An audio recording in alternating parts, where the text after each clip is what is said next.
Assalamu alaikum and hello. I'm Saad Farouk, a member of the marketing team here at Neo, and today I'll be your host for the Brain Talk podcast. In the Brain Talk, we discuss various topics related to mental health and neuroscience, exploring them in depth and from a scientific perspective. In today's episode, we'll be discussing brain-computer interface, BCI. It's a piece of technology that enables us to directly communicate with the brain using an external device. They are mainly used to monitor activity and translate brain signals into commands that can control a computer. Some uses being for robotic limbs and exoskeletons. We are honored to have with us a special guest, a fourth-year medical student from Al-Faisal University, Ahmed Agasa. Welcome to the Brain Talk. Hello everyone, I'm really glad to be here. I'm Ahmed Al a fourth-year medical student with extremely passionate about neuro and its related applications, which involve PCI in this context.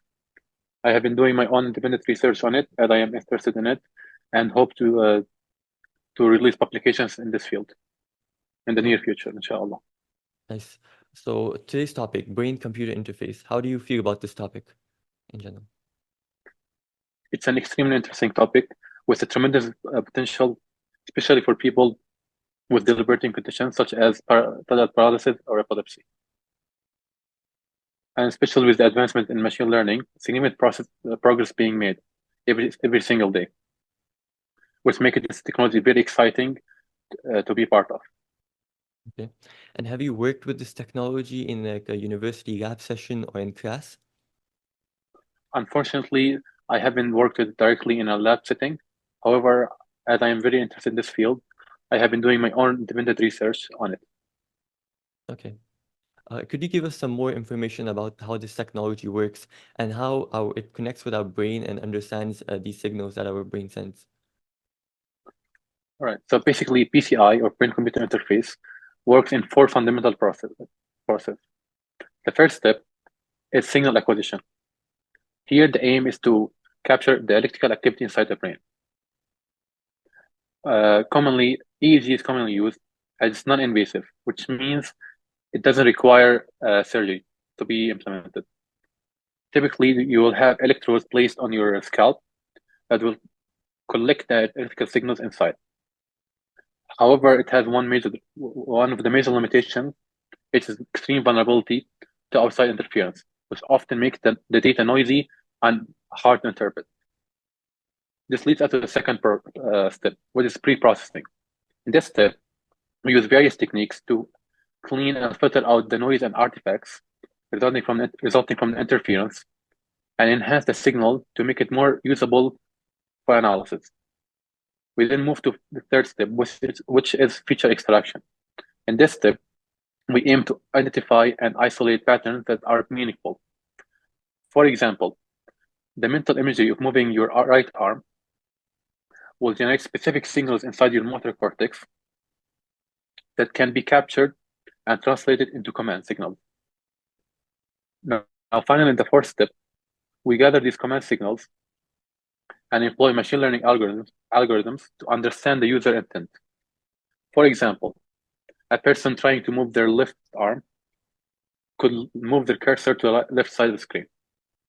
Or more advancedly, for patients who are unable to speak, we can use PCI to translate their thoughts into text and speech, enabling them to communicate again. In essence, PCI involves the process of translating brain signals into actionable commands used by external devices. Okay. Well, as an example, how do you think it could help someone with, let's say, Alzheimer's disease? Right. So in patients with Alzheimer, it could help them in several key ways. First of all is rehabilitation. Using PCI, we can tailor specific exercises, mental exercises, that is specifically useful for this patient brain and its current state of disease progress. And an early Alzheimer patient is completely different from a late Alzheimer patient. Second way, we can use PCIs to provide cues for their memory impairment. As most people know, Alzheimer is often associated with memory loss.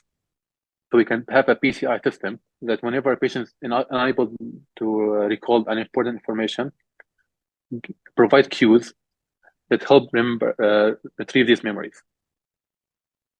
Finally, for advanced stages of Alzheimer, it could help them communicate better by the text-to-speech systems that I talked about before. Okay, that's nice. So, is there a specific subfield or a specialty in medical that you have to pursue to work with these devices?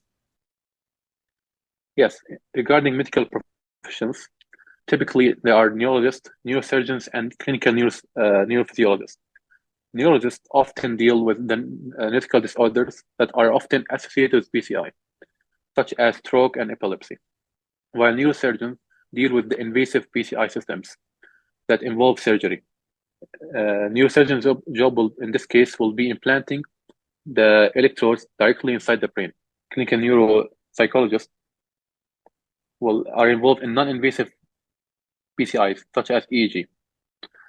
They typically understand and interpret these signals and help their patients in clinical settings. Finally, this BCI teams is multidisciplinary in nature, which means they have the medical professions as well as professions from other fields such as engineering and biomedical science. They aim to deploy this technology in clinical settings. Okay, so you mentioned extra fields like engineering and biomedical engineering. Would computer science fall into this category as well? Absolutely, especially in the final step of BCIs, machine algorithms are typically developed by computer scientists. Okay, so you mentioned that PCIs are a big machine or big things that go over your head, basically, right? So how do you think someone with prosthetic limbs or a disability, how could they cope with this? Because it's a big change in your life once you have this. Uh, Indeed, it's an extremely difficult thing to have. That's yeah. why typically they first undergo mental exercise training that help them develop the skills necessary to use these machines. And it's not a natural thing. Even for our own human bodies, we take years from infancy until adulthood to fully control our bodies. Secondly, they will also receive psychological support, which includes counseling to help them cope with the emotional challenges. Socially, they can also connect with peers and mentors who are knowledgeable about this field and help them navigate the uses of BCI in their everyday life.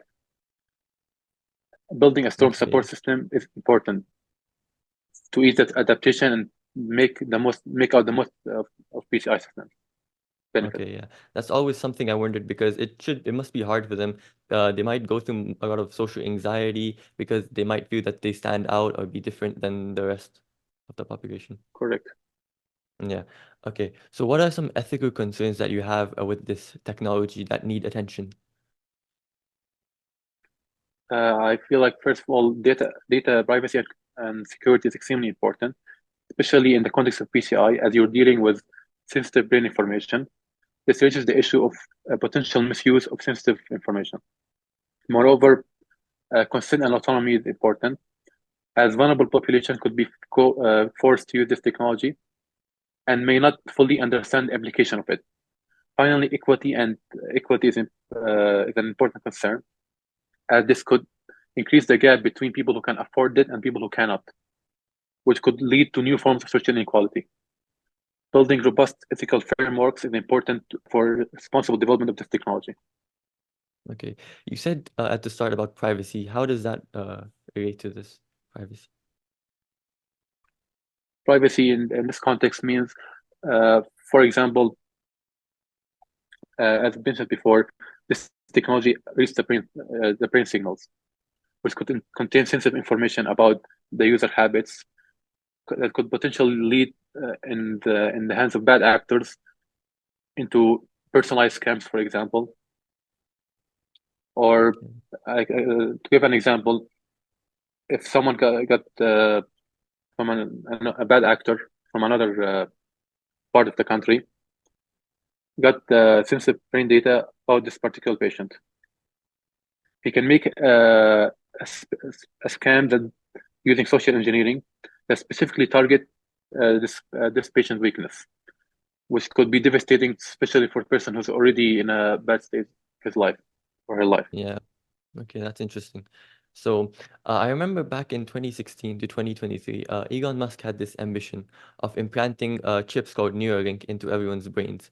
To me, it seems BCI seems something similar to this. Is that the case? Correct.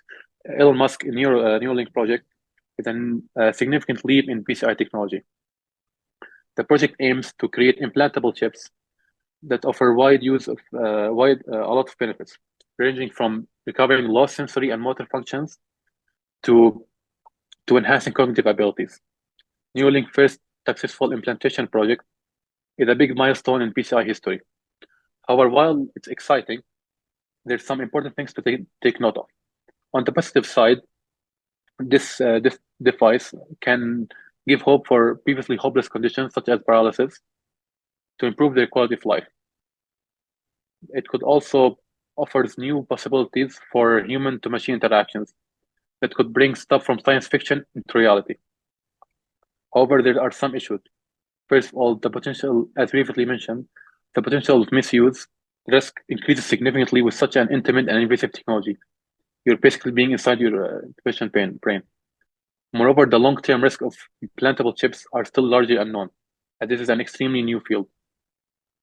Overall, while this technology could significantly advance the medical field, robust ethical frameworks and safety measures should keep up with the technology progress. Okay.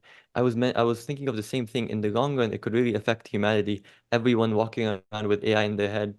And although it might have a lot of benefits, it's as dangerous. So, how do you think we could implement like a major change BCI technology has implemented? See, one major change I will, if I have the ability to, will be making the devices more accessible and usable. As Mm. currently a lot of PCI machines are large and bulky and impractical for the general public. Yeah. Developing uh, more portable systems will significantly improve the accessibility and enhance the benefit of PCI systems in the real life. Okay. So, isn't there any way, how do like people with prosthetic limbs, let's say, how do they control their limbs? Do they have something inside of their brain, or is it the same thing as like it's something they wear around their head? Now, regarding something as advanced as controlling prosthetic limbs or an exoskeleton, Yeah. it will typically require more invasive electrode placements as uh, the brain is extremely complex and data from motor cortex will be hard to get from just general placement of electrodes, as these electrodes on the scalp will only capture the most superficial data and signal. So usually they will have planted electrodes that are connected to machines outside the body that interpret these signals and move the prosthetic limbs according to their intentions. However, there's some advancements, especially using machine learning, that try to use non-invasive, the, the same electrodes, but outside the brain, to do essentially the same function. But still extremely early, and we still don't know how it will work. Yeah. Okay. Do you have anything else that you would like to tell someone with a BCI implant with, or like just the general public? Yes, engaging with support communities and keeping up with the advancements of PCI will significantly ease the adaptation period and increase the benefit output. Regarding the general public, I advise to have an open and curious mindset, especially in PCI technology and other related fields, and also engage in serious conversations regarding ethical concerns as ensuring as, as we need to be knowledgeable to ensure the responsible development of this technology. Especially as this technology becomes more integral in our daily life, it could open a lot of doors of exploitation that we need to be mindful of. Okay. I think that's all for all the questions that we had. Thank you everyone for joining us today. That concludes our discussion on brain-computer interface. We hope you found this episode informative and helpful. See you in the next episode of the Brain Talk, where we unlock minds and unveil mysteries. Bye.